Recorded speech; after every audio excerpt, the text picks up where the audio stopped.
Hey y'all, it's Kim. So this is page 15 of the JFK documents. Uh, this will be video 2 because this particular document had a lot of pages and a lot of reading, as did the other ones, some of the other ones on that same grouping on page 15 of the JFK documents. But anyway, we're going to start off right here on number 6. This is operational intelligence. In the period February 1963 to February 1964, AM Carbon 1 has furnished JM Wave with the operational intelligence as outlined below. In Wave 4836, dated 2-1 or 21st February 1963, AM Carbon 1 reported that AM Bend or AM Bend 1 was back in Miami and was the object of a great deal of press interest in view of AM Bend's 1 released from a Havana prison. AM Carbon 1 also indicated that AM Bend 1 would probably be a knowledgeable source on the current activities of the UR in Cuba. This operational intelligence was most helpful in terms of keeping JM Wave informed on AM Bend's 1 movement. Subsequent developments revealed that AM Carbon 1 could not contact AM Bend 1, and thus AM Bend 1's return to the United States did not cause the publicity stir that was initially anticipated. In Wave 6176, dated 22nd of March 1963, AM Carbon 1 reported that the Identity 3 was attempting to research a full feature article on the Bay of Pigs invasion. The intent of this article was to furnish a recapitulation of the entire tactical situation. In this connection, AM Carbon 1 pointed out that he was thinking about exposing the role of Miami attorney Alex E. Carlson, residing 145 Curtis Parkway, Miami Springs, Florida, in the Bay of Pigs operation. AM Carbon 1 stated that if Carlson were of any current interest to Reutemann, then the Identity 3 would soft pedal the Carlson angle.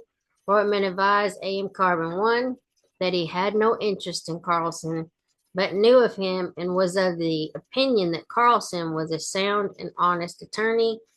The receipt of this operational intelligence enabled JM Wave to brief Carlson on the Identity 3 overall interest in the role that Carlson had played in the Bay of Pigs invasion.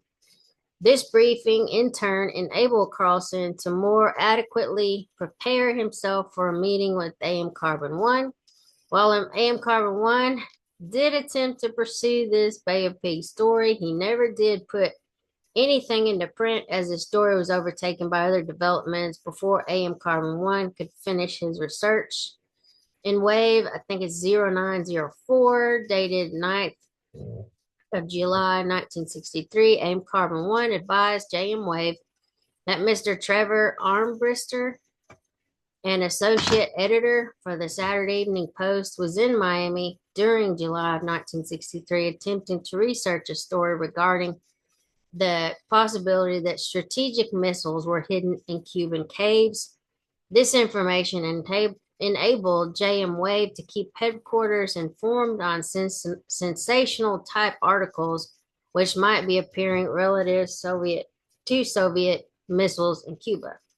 In Wave 4701, dated 20th of September 1963, AM Carbon 1 gave JM Wave his resume of the discussions which he had with AM Biddy 1 at the Miami Playboy Club on 19th of September 1963. This information was useful in obtaining an insight into what AM Biddy 1 was telling the press.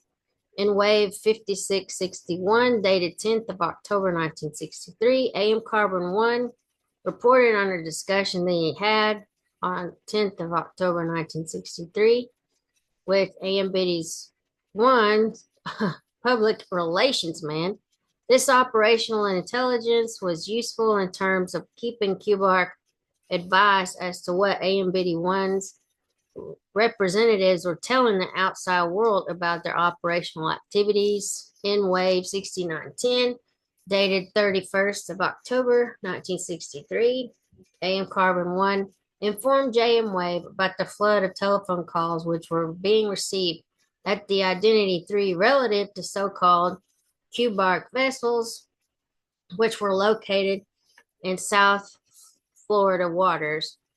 This information alerted JM Wave to the fact that press scrutiny was going to be directed toward the Identity 5. Armed with this warning, JM Wave was able to take action which minimized the publicity repercussions from a renewed press interest in the Identity 5. In Wave 7671, dated 16th of November 1963, remember JFK was killed the following week. AM Carbon 1 reported to JM Wave the fact that he had received a letter from Peru which contained an interesting operational lead to one Carlos Montalbano in Puno, Peru. This lead was examined by JM Wave headquarters and the Lima station. This examination revealed that the letter was written by a crackpot. Sorry. Thus, there was no real operational potential in this lead. A crackpot. Oh my goodness. This incident did underscore the fact that AM Carbon 1 is willing to bring potentially significant operational leads to JM Wave's attention. Oh my goodness. In Wave 1614, dated 6th of February 1964, AM Carbon 1 advised JM Wave that he had received numerous telephone calls indicating that Armando Andres Guerrero Forte, who had defected from a Cuban fishing vessel, might be an individual who had previously been seen in Miami during November or December 1963. At the same time, AM Carbon 1 pointed out that he was suspicious and thought that these telephone calls indicated that Guerrero was not a bona fide defector, but was either a GOC agent or a Cubark plant who is being used as a means of creating an incident which would embarrass the GOC as a result of their fishing boats penetrating United States territorial waters. Reutemann advised AM Carbon 1 that Cubark had played no role in mounting a provocative operation against the GOC. At the same time, Reutemann pointed out that it was highly unlikely that Guerrero was a GOC agent.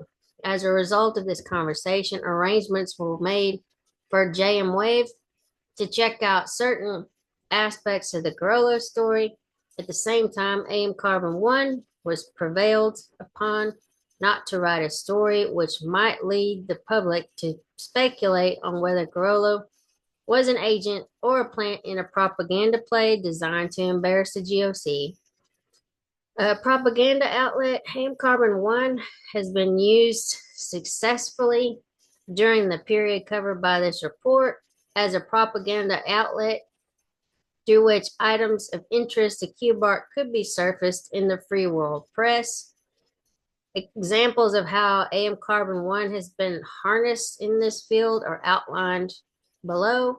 AM Crab 1, the AM Crab 1 defection story originally surfaced in the Miami area on 13th of October 1963 via the Diario de las Americas, which played up an API release from Montevideo.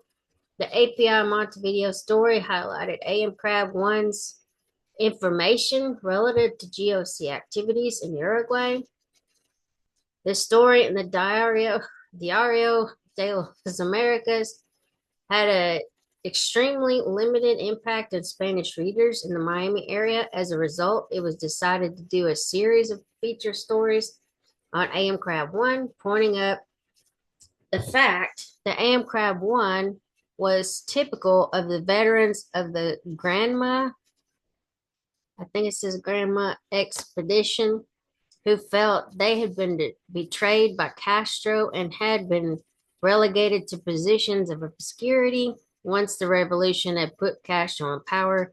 AM Carbon 1 was briefed in detail on the AM Crab 1 story, and he was given an opportunity to debrief AM Crab 1 under controlled conditions in a JM Wave safe house.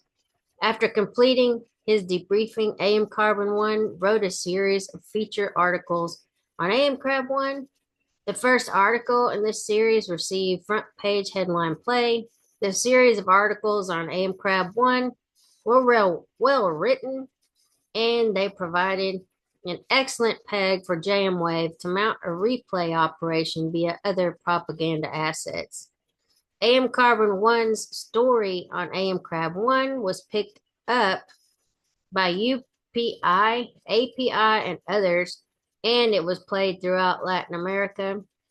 The details of this surfacing can be found in Wave 5826, dated 14th of October, 1963, Wave 6092, dated 19th of October, 1963, and Wave 6174, dated 21st of October, 1963. Charles Griffin shrimp boat story. When I saw this, I thought of Forrest Gump. I don't know. I don't know why it says that.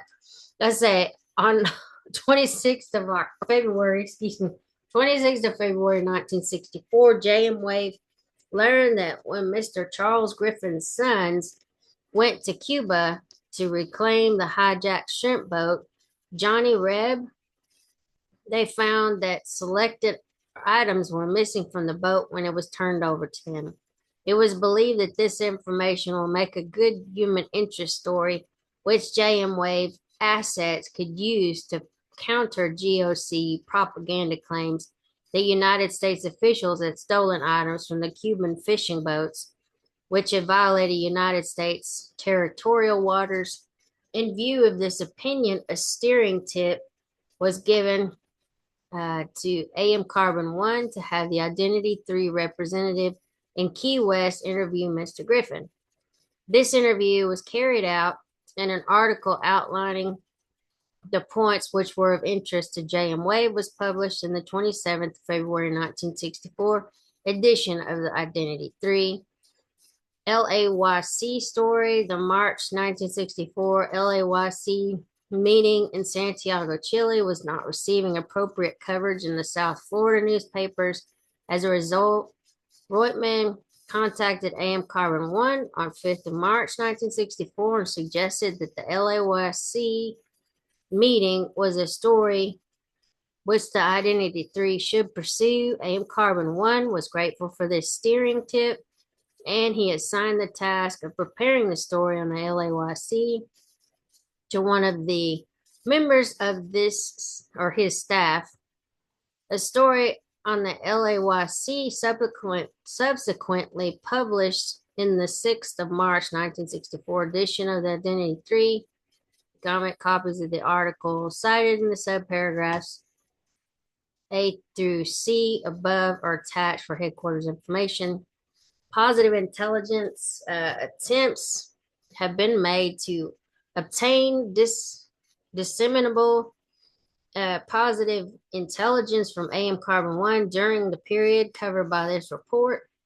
This attempt has been generally unsuccessful in that AM Carbon 1 does not have a great number of contacts in Latin America who would give him access to the worthwhile intelligence appreciably in advance of the information appearing in the overt press. As a result, AM Carbon 1 is usually not aware of inside developments in any Latin American country. Consequently, he is not a worthwhile source of positive intelligence.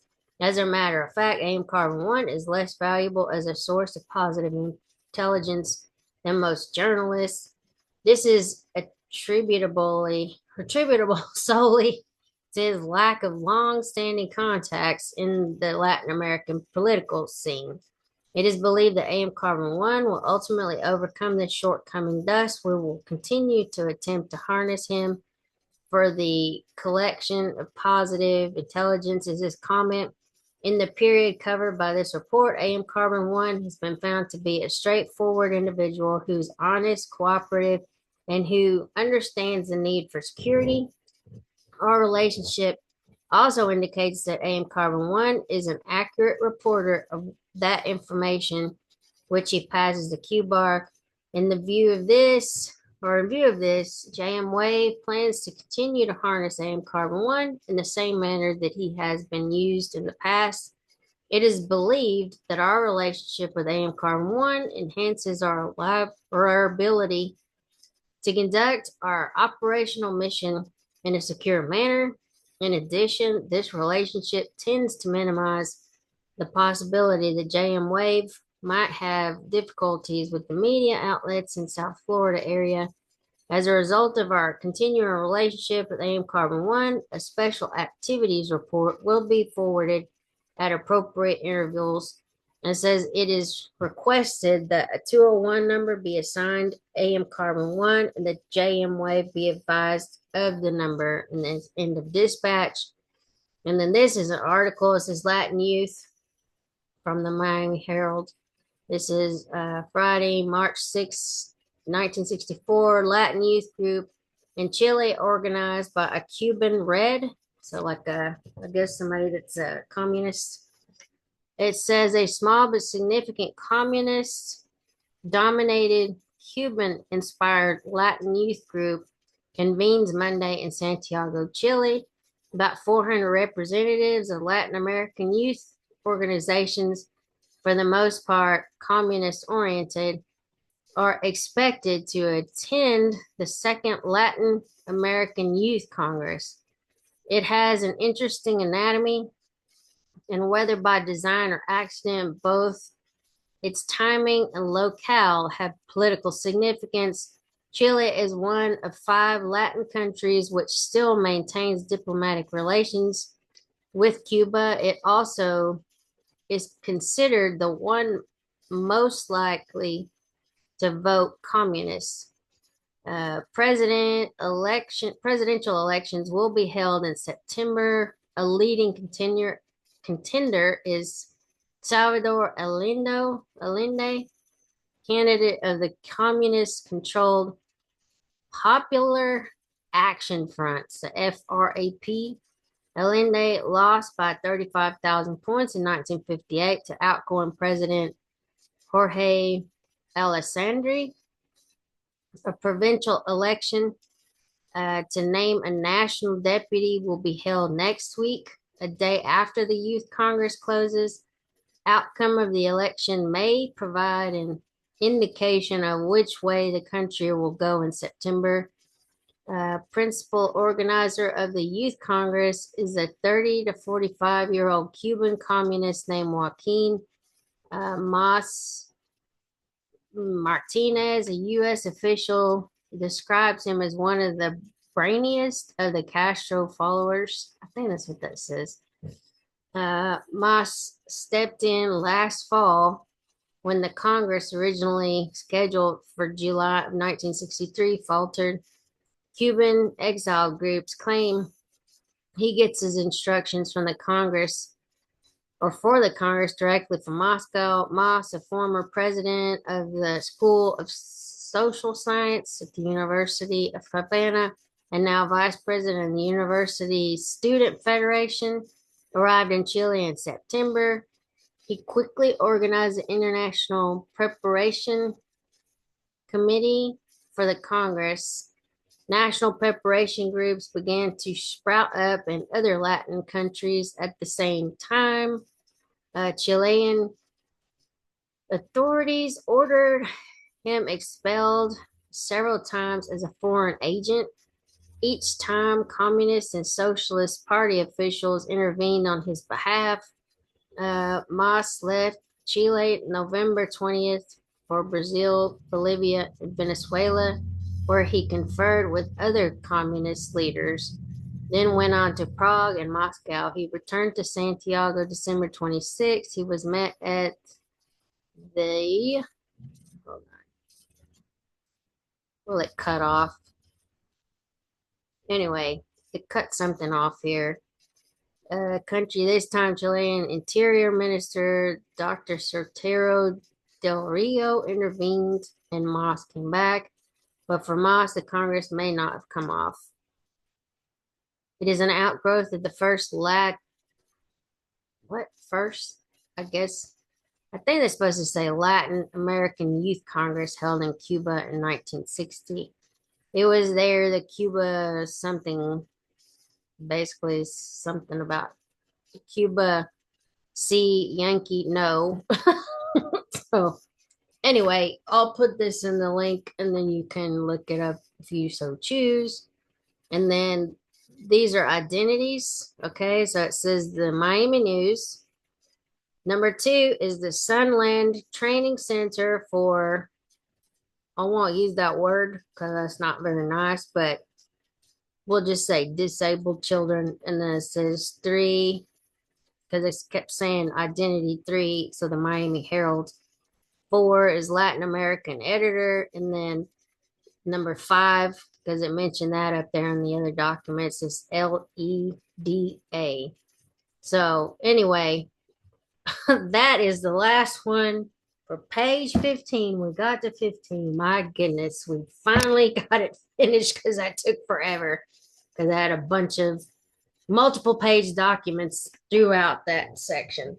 But anyway, I'll try to do 16 soon. My body's in pain. I had to work yesterday, so I'm worn out.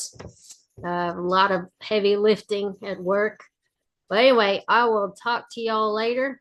Have a great afternoon. And if I don't see you, have a good night, good morning, and then I'll see you hopefully sometime tomorrow. Anyway, like, share, and subscribe. Talk to y'all later. Bye.